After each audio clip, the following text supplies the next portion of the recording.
이 아침 주시는 말씀은 구약성경 사무엘하 4장 1절에서 12절 말씀입니다.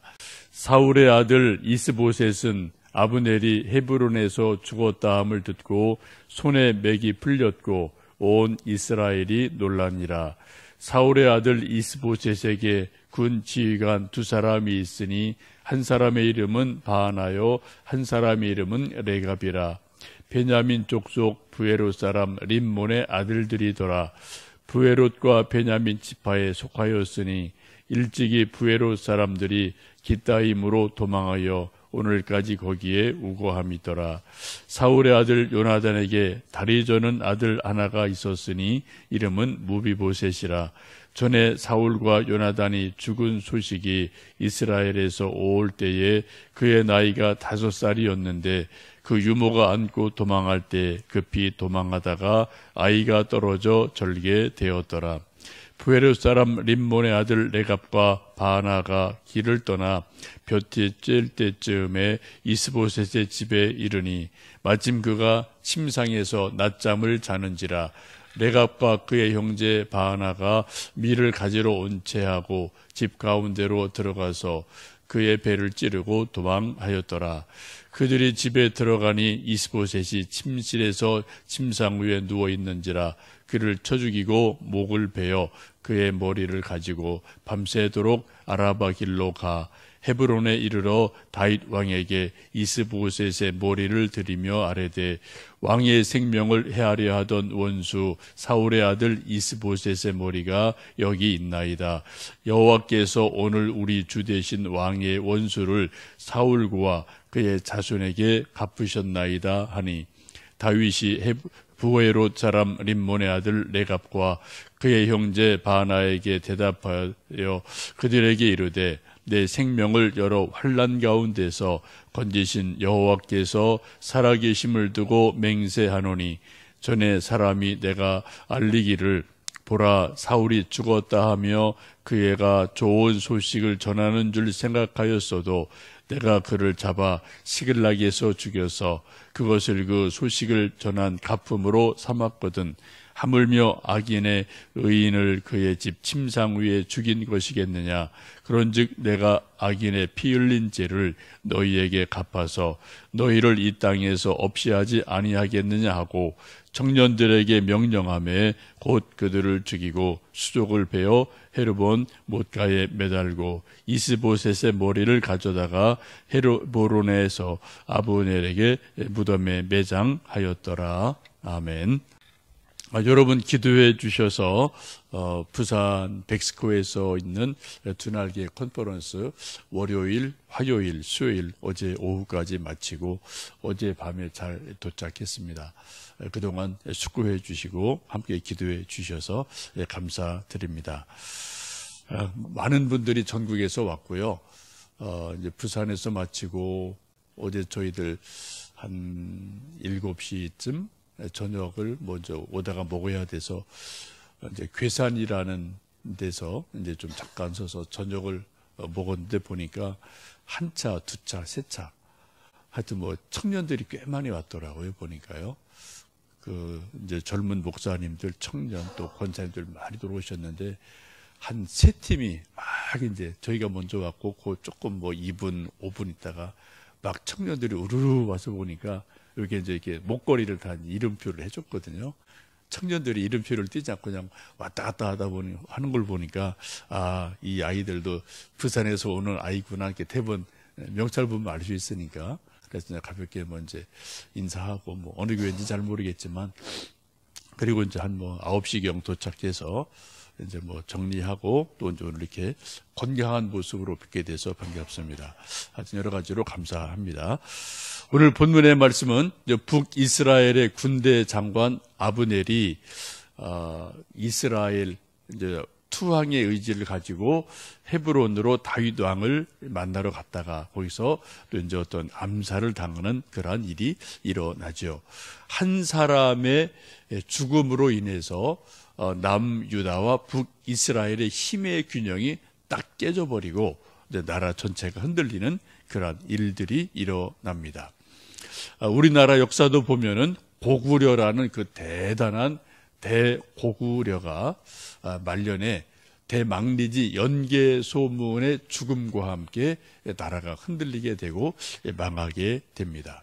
여러분 잘 아시는 것처럼 연개소문이 죽자 고구려 힘이 갑자기 빠져버리고 세 아들 가운데 이제 내란이 일어나죠.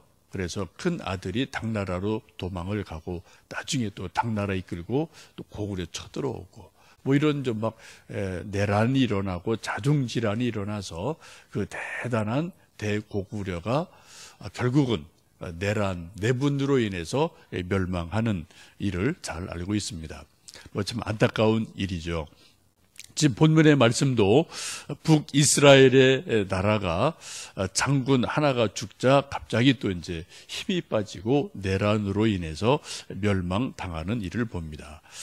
북군의 실세 대장군이 아브넬인데 이제 좀 다윗을 만나러 갔다가 다른 요압이라는 장군에 의해서 암살을 당하는 그런 여러 가지 복잡한 일들이 있죠. 이런 소식을 듣고 북이스라엘의 왕이 아직 힘이 빠졌음을 4장 1절에 그렇게 말씀합니다. 4장 1절 말씀 읽어보십니다. 사울의 아들 이스보셋은 아브넬이 헤브론에서 죽었다 함을 듣고 손에 맥이 풀렸고 온 이스라엘이 놀라니라 라고 말씀합니다.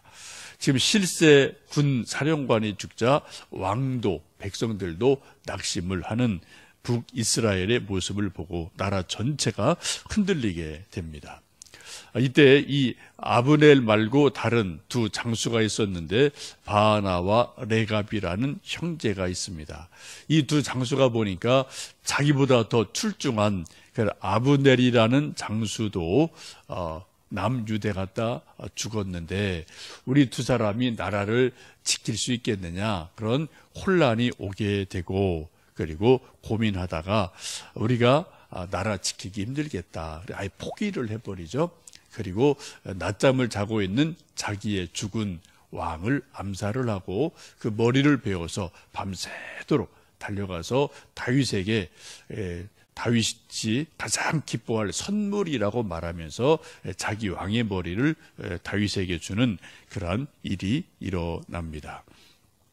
아마 이 두 장수는 북이스라엘의 왕의 머리를 베어가면은 다윗이 크게 기뻐하고 자기들을 환영하고 또 큰 벼슬자리 한 자리 두 자리 줄 것으로 기대를 하고 자기 왕의 머리를 가지고 갔지만 다윗의 반응은 전 반대의 일이 일어나죠. 10절, 11절 말씀 읽어보십니다. 전에 사람이 내게 알리기를 보라, 사울이 죽었다 하며 그가 좋은 소식을 전하는 줄로 생각하였어도 내가 그를 잡아 시글락에서 죽여서 그것을 그 소식을 전한 갚음으로 삼았거든. 하물며 악인이 의인을 그의 집 침상 위에서 죽인 것이겠느냐. 그런즉 내가 악인의 피 흘린 죄를 너희에게 갚아서 너희를 이 땅에서 없이 하지 아니하겠느냐 하고 청년들에게 명해서 두 장수를 죽이게 됩니다. 우리가 이 사무엘하 1장에서 보신 것처럼 블레셋과 이스라엘의 전쟁 중에 사울 왕이 죽고 자기의 친구 요나단도 죽는 일이 일어나죠. 이 소식을 한 청년이 와서 급하게 보고했을 때 이 다윗 왕이 참 좋은 소식이다라고 상 주기보다는 그에게 벌 내린 것을 여러분 기억하실 겁니다. 그것을 다시 한번 환기시키면서 사울 왕이 죽은 소식 가지고 왔을 때도 내가 그들을 벌했는데 하물며 자기의 주인인 왕을 죽이고 목을 가지고 온 너희를 내가 상 줄 수 있겠느냐라고 말하면서 그들에게 또 벌을 주게 됩니다. 이래서 허무하게도 사울 왕이 세운 사울 왕조가 사울 왕 그 아들 대에 와서 2대 만에 문을 닫고 다윗이 이제 전체 이스라엘을 통일하는 그러한 일이 일어납니다. 유일하게 사울 왕조에서 남은 아들은 4절에 보시면은 요나단의 아들 무비보셋이라는 사람이 소개가 됩니다. 우리 한번 4절 말씀 읽겠습니다. 사울의 아들 요나단에게 다리 저는 아들 하나가 있었으니 이름은 무비보셋이라. 전에 사울과 요나단이 죽은 소식이 이스라엘에서 올 때에 그의 나이가 5살이었는데 그 유모가 안고 도망할 때 급히 도망하다가 아이가 떨어져 절개되었더라. 자기의 가장 절친한 친구 요나단에게 한 아들이 있는데 무비보셋입니다. 근데 그 5살 되었을 때 아버지도 할아버지 사울왕도 전사를 하는 일이 일어나죠. 그때 이 어린 왕자를 돌보던 유모가 나라가 망하고 왕이 죽으니까 급히 피난 가고 도망하다가 털썩 이 어린 아이를 놓쳐버려서 다리를 다치게 돼서 평생 다리를 저는 그런 불구자로 살게 됩니다. 참 비극의 연속이 되어지죠. 근데 나중에 이제 말씀을 보시면 이 다윗과 요나단이 누가 살든 살아있는 사람이 우리 후손을 죽이지 말고 끝까지 잘 살려주자.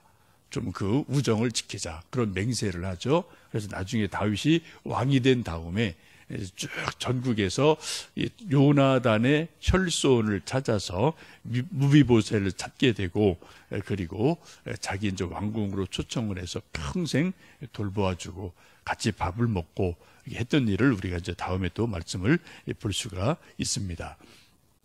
우리는 이 말씀을 읽으면서 하나님께서 세우신 사울 왕과 그의 아들이 2대 만에 2번 왕하고 왕조가 망하고 문을 닫는다. 너무 짧은 왕조죠.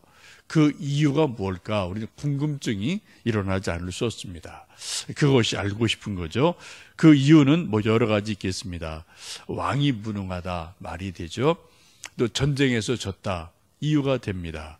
또 내분이 일어났다 다 맞아요. 그런데 성경을 쭉 보시면은 가장 중요한 핵심적인 이유는 사울이 하나님에게 순종하지 않았다라고 성경은 말씀을 합니다. 이 사무엘 상하 또 사울 왕이 우리 후대에게 들려주는 중요한 교훈은 사무엘의 입을 통해서 이미 말씀하신 것처럼 이 한마디입니다. 순종이 제사보다 낫다라는 말씀 우리는 기억을 합니다. 하나님께서 사울을 왕으로 세우시고 그 인간 왕에게 기대하셨던 것은 하나님 말씀에 대한 순종, 하나님 말씀으로 나라를 통치하는 것, 이것을 하나님께서는 기대하셨는데 초기에는 조금 이게 되다가 이제 사울이 왕이 막 힘이 들어가고 막 권력이 생기고 왕의 위세가 생기니까 하나님을 무시해버리고 하나님 뜻과 관계없이 자기 마음대로 좌지우지하는 일들이 일어나게 되고 결국은 그것이 이제 이 2대 만에 사울 왕조가 망하는 일이 됩니다. 그래서 우리가 후대에서 이 말씀을 보는 우리는 순종이 제사보다 낫다라는 사무엘 선지자의 말씀을 다시 기억하게 됩니다. 성경에는 수많은 말씀이 있고 단어가 있고 표현이 있고 수많은 단어들이 있는데요. 가장 중요한 단어가 뭘까요? 소위 키워드가 뭘까요? 사람마다 다를 수밖에 없어요. 제가 몇 년 전에 울산에 좀 가서 1박 2일 있으면서 어떤 박 목사님이라는 분 만나고 좀 같이 세미나 한 적이 있는데 그 지역에서 뭐 목회 잘하는 분이신데요. 말씀 들어보니까 뭐 한 성경을 300번 정도 읽으셨더라고요. 엄청 읽으신 분인데, 그래서 제가 궁금해서 그분에게 한번 물어봤어요. 목사님, 성경 이렇게 수백 번 읽으셨는데, 목사님 보실 때 가장 중요한 성경의 키워드가 뭐입니까? 라고 물었더니, 그건 뭐 주저함 없이 선뜻 하시는 말씀이 순종입니다. 성경에서 가장 중요한 키워드는 딱 한마디로 순종입니다. 라고 이제 뚫뚫 이렇게 나름대로 설명을 하셨어요. 제가 동의를 했습니다. 아주 간단히 말씀하면 그거죠. 창세기에서 하나님이 아담과 이브를 창조하시고 에덴 동산을 창설하시고 거기에 생명나무 열매와 선악을 알게 하는 나무를 놓으셨어요. 에덴 동산에. 그리고 절대로 이 선악을 알게 하는 나무의 열매는 먹지 말아라. 그런데 또 그것이 호기심이 생기고 불순종이 생겨서 선악과를 따먹게 됩니다. 그리고 죽게 되죠. 그리고 또 이제 여러 가지 일들이 쭉 일어나고 지금 우리가 그렇게 그런 흐름 속에 있고요. 계시록에 가면 다시 하나님 말씀에 순종한 순종의 백성들이 새 하늘 새 땅에서 또 살아가는 모습을 보게 됩니다.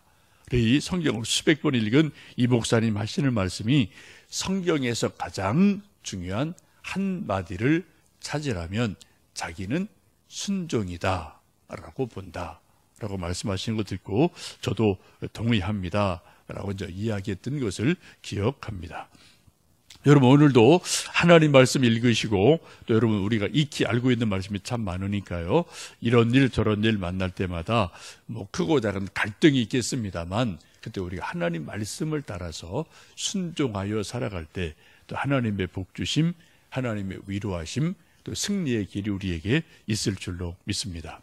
지난 며칠간 또 부산 다녀오는 동안 함께 기도해 주시고 또 새벽에 수고해 주신 여러분과 우리 모든 교우들에게 감사드리면서 또 우리 오늘 새벽부터 기도하고요. 오늘도 올 한 해도 독수리 두 날개로 올라가는 것처럼 또 믿음으로 올라가는 승리하는 삶이 되시기를 주님의 이름으로 축복합니다. 함께 기도하겠습니다.